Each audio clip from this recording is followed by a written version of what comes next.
వరుసగా డిజిటల్ మీడియాలో మీ గురించిన వార్తలు వస్తూ ఉన్నాయి. చాలా వాటిలలో మాట్లాడింది కదా! అందులో మనిద్దరికి పరిచయం ఉన్న వాళ్ళు కొందరు నాకు ఫోన్ చేసి మాట్లాడడము జరిగింది. మీరే ఎందుకు దీంట్లో కేంద్ర స్థానం అయిందని మీరు అనుకుంటున్నారు? కారణం ఏమిటి?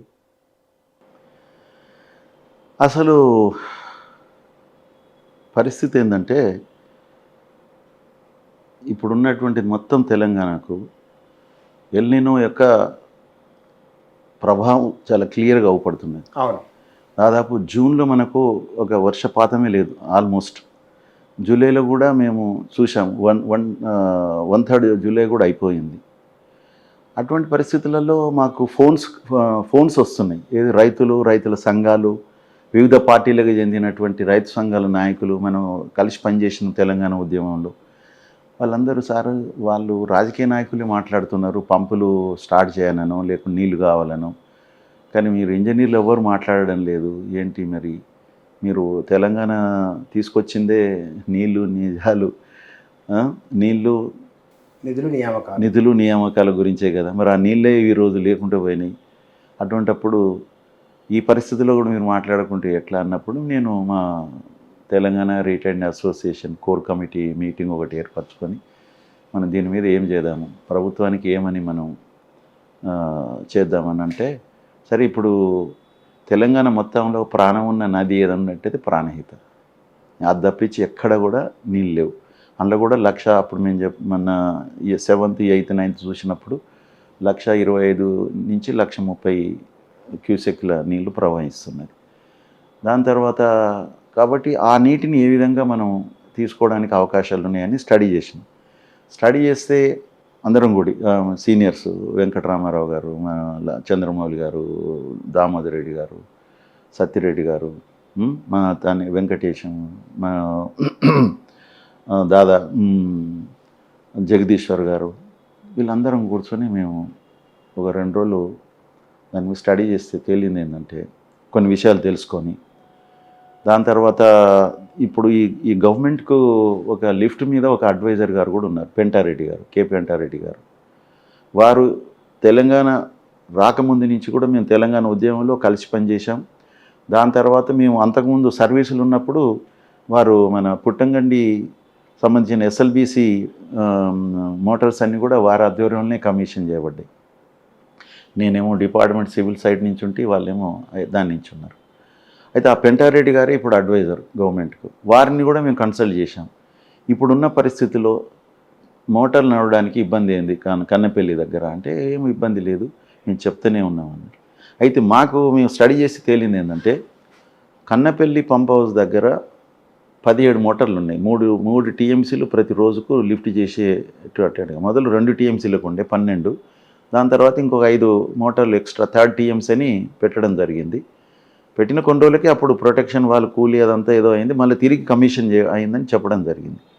సరే 3 టీఎంసీలకు అయితే ఉన్నది అక్కడ ప్రొవిజను, 3 కాకపోయినా 2 టీఎంసీలన్నా ఈజీగా తీసుకునే అవకాశం ఉంది. అక్కడ మినిమం డ్రాడౌన్ లెవెల్ అంటే ఏ లెవెల్ వాటర్ ఉన్నట్టయితే మనము మోటార్లు నడుస్తాయంటే 93.5 మీటర్ల లెవెల్ ఉన్నట్టయితే వాటర్ లెవెల్ మొత్తం అవి 3 టీఎంసీలు తీసుకునే అవకాశం ఉంది. నది గర్భం నుంచి ఎంత పైన ఉండాలని అంటే వాటర్ లెవెల్ ఎండిడిఎల్. అయితే అక్కడ ప్రవహిస్తున్న నది యొక్క లెవెల్ 97.5 అంటే ఏమన్నట్టు, మనకు కావలసిన లెవెల్ కంటే రిక్వైర్డ్ లెవెల్ కంటే 4 మీటర్లు ఎక్కువ ఉన్నది నది ప్రవాహమే. కాబట్టి ఇప్పుడు మనకు అక్కడ మేడిగడ్డ దగ్గర గేట్లు మూసి లేకుంటే దాన్ని రిపేర్ చేసినాకనే మనం మోటార్లు స్టార్ట్ చేసుకోవాల్సిన అవసరం లేదు. ఇప్పుడున్నటువంటి ప్రవాహానికి మనం వితౌట్ మేడిగడ్డ లేకుండానే మనం ఇక్కడ మోటార్లను స్టార్ట్ చేసుకునే అవకాశం ఉంటుంది. ఏ ఇబ్బంది ఉండదు అప్పుడు, ఎందుకంటే 4 మీటర్స్ అబవ్ ఉన్నది, ప్రవాహం వస్తూనే ఉన్నది కదా. ప్రవాహం తగ్గి లెవెల్ తగ్గి 93 కంటే తక్కువ ఉన్నప్పుడు మనం ఇంకా తగ్గించుకోవాల్సి వస్తుంది. కానీ 93.5 కంటే 4 మీటర్లు ఎక్కువనే ఉన్నది కాబట్టి ఎలాంటి ఉండదని చెప్పేసి దాన్ని ఎక్స్పర్ట్ అయినటువంటి పెంటారెడ్డి గారే నేను ఎవరికి అడ్వైజర్ గారికిను తర్వాత సెక్రటరీ గారికి చెప్పాను, కానీ మరి ఎవరు నా మాట ఖాతరు చేయడం లేదు అని చెప్పేసి. ఎక్కడున్నారంటే, నేను నార్లాపూర్లో ఉన్నాను, పాలమూరు రంగారెడ్డి మోటార్లు అసలు నడుస్తలేవు, అవి ఎక్కడ జామ్ అవుతాయో అని 5 నిమిషాలు నడపడానికని పోయినా అన్నారు. అక్కడ జామ్ ఏమో కానీ ఇక్కడ మోటార్లు నడపండి మహాశయ, మీరు ఇక్కడ వచ్చి ప్రభుత్వంకి లెటర్ రాసి మీరు మినిస్టర్తో డిస్కస్ చేసి నడిచేటట్టుగా చేయండి, యువర్ అడ్వైజర్, మేము కూడా దానికి సహకరిస్తామని చెప్పేసి ఆ విధంగా అయింది.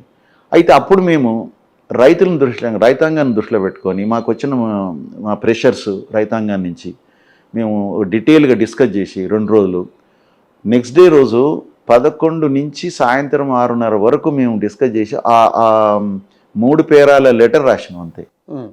ఆ 3 పేరాల లెటర్లో పరిస్థితి ఏంటి, ఇప్పుడున్న అల్లిన వలన మనకు ఉన్నటువంటి వర్షాభావ పరిస్థితి ఏ విధంగా ఉన్నది, మొత్తం తెలంగాణలో ఏ రివర్లో కూడా నీళ్ళు లేవు, ఒక ప్రాణహితల నీళ్ళు ఉన్నాయి. ఆ నీళ్ళు తీసుకోవడానికి మనకు ఇబ్బంది ఏం లేదు ఇప్పుడని మనకు అక్కడ ఉన్నటువంటి గ్రౌండ్ రియాలిటీస్ ప్రకారంగా తెలుస్తున్నది. దాని తర్వాత ఈ నీటిని మనం ఎత్తిపోసి మనకు ఫస్ట్ అన్నారం బ్యారేజీలకు పంపించాలి. అన్నారం బ్యారేజీకి పంపించినట్టయితే అక్కడ మనకు మినిమం డ్రాడౌన్ లెవెల్ చేయాలంటే అక్కడ ఒక 3.5 TMC వాటర్ని మనము నిలుపుదల చేయాలి 116.5 లెవెల్కు చేస్తే దాని యొక్క మొత్తము కంప్లీట్ కెపాసిటీ 11 TMCలు. కానీ మనం ఎంత ఓన్లీ 3.5 TMCలే అక్కడ మనం నిలుపుతామన్నట్టు. అక్కడి నుంచి మిగతా వాటర్ని మన సుందిల్లాది 16 TMCల కెపాసిటీ రిజర్వాయర్, అక్కడ మనము ఒక 5 TMCలను మనము నింపుకున్నట్టయితే MDDL లెవెల్ వస్తుంది. అంటే లిఫ్ట్ చేసుకోవడానికి కావాల్సినటువంటి లెవెల్స్ వచ్చేస్తాయి. అంటే ఇక్కడ ఒక 3.5, అక్కడ ఒక 5 మీద కొంచెం ఎక్కువ చేసేస్తే మనకు 3 రిజర్వాయర్ల నుంచి మనం లిఫ్ట్ చేసేసి డైరెక్ట్గా ఎల్లంపల్లికి నీళ్ళు పంపించవచ్చు. ఎల్లంపల్లికి నీళ్ళు పంపిస్తేనే అది మిగతా తెలంగాణలోని హైదరాబాద్తో సహా ఉన్నటువంటి నార్త్ తెలంగాణ అండ్ హైదరాబాద్కు మంచినీళ్ళు, తర్వాత ఎన్ రూట్ ఎక్కడ అవసరం ఉంటే అక్కడ సాగునీరుకు నీళ్ళు ఇచ్చుకునేటువంటి అవకాశం ఉంటుంది. ఎల్లంపల్లిలో నీళ్ళు రానంత వరకు మనకు సిస్టంలో ఇంకేది సిస్టంలోకి తీసుకురావడానికి ఇంకో మార్గం లేదు. అప్పుడు దీనికి అప్పుడు మేము రాసినప్పుడు మాకు ఇది నేషనల్ డ్యామ్ సేఫ్టీ అథారిటీ వాళ్ళు దీన్ని క్లోజ్ చేయొద్దని చెప్పారు అనేది ఒకటి మాకు తెలిసింది. కానీ మనము టోటల్గా దీన్ని మనం ఇంపౌండ్ చేస్తలేము. దాని తర్వాత ఇంకోటి కూడా ఏంటంటే ఇప్పుడు ఒక ట్రేసింగ్ టెస్ట్ అని ఒకటి ఉంటుంది.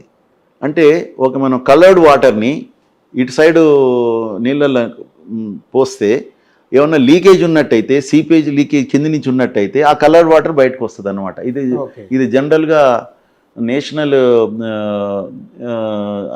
ఏది వాళ్ళు NGRI వాళ్ళు చేస్తారు అన్నట్టు. వాళ్ళు అంటే ఇక్కడ లీకేజీలు ఎక్కడైతున్నాయి అసలు ఒక్కోసారి రిజర్వాయర్ నీళ్లు నిండుతుంది, తెల్లారి వరకు ఖాళీ అవుతుంటుంది. అసలు ఎక్కడికి పోతున్నది ఇదంటే ఇలాంటి టెస్ట్ చేస్తే ఎక్కడో 1 కిలోమీటర్ 2 కిలోమీటర్లు అవతల వెళ్తుంది ఒక్కోసారి అక్కడి నుంచి బయటికి వెళ్ళి. మన ఖమ్మంలో గుండ్లపల్లి మీడియం ఇరిగేషన్ ప్రాజెక్ట్ అట్లనే దానికి ఏం చేశారు, ఇక వాటర్ ఇమ్మీడియట్గా నిండుతుంది, తెల్లారు మర్నాటి వరకు ఖాళీ అవుతుంది.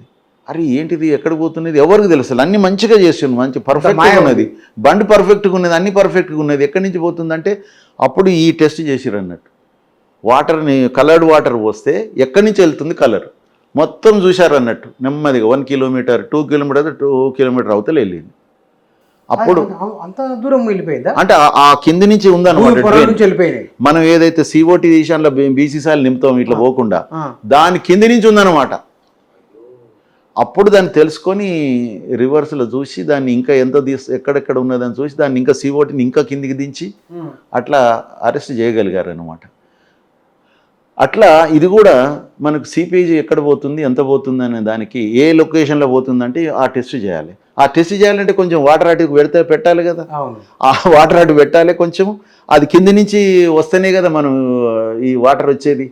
ఎక్కడొస్తుంది అనేది సరే అది మాకు సమాచారం ప్రకారంగా కొంత గ్రౌటింగ్ అయింది అనేది కూడా తెలిసింది. అప్పుడు కొంచెం లీకేజ్ అవుతుంటే గ్రౌటింగ్ కూడా చేశారు. ఆ గ్రౌటింగ్ చేయడం వల్ల కూడా చాలా వరకు అది అరెస్ట్ అయిందని, కాబట్టి ఆ గ్రౌటింగ్ చేసిన ఇంజనీర్ని తీసుకొచ్చి సరెండర్ చేసేసి సెక్రటేరియట్లో పెట్టిర్రని ఎంత మనకు సమాచారం అప్పటి. అంటే మీరు చెప్పకుండా ఎందుకు గ్రౌటింగ్ చేసినావు అనేది. ఆయన ఒక ఈఎన్సీ లెవెల్లో ఆయన ఏదో ఆర్డర్ ఇచ్చిండు, ఏదో అయిందని. ఇది మనకు తెలిసిన సమాచారం. అయితే దీన్ని బట్టి ఏంటి, అక్కడ అంత ప్రమాదకరంగా లేదు. ఉన్నా కూడా మనం ఏం చేస్తున్నాము, కొంతవరకే 40% వరకే మనము అక్కడ 30 to 40% మనము అక్కడ ఆ రిజర్వాయర్ల యొక్క కెపాసిటీని నింపుతున్నాం.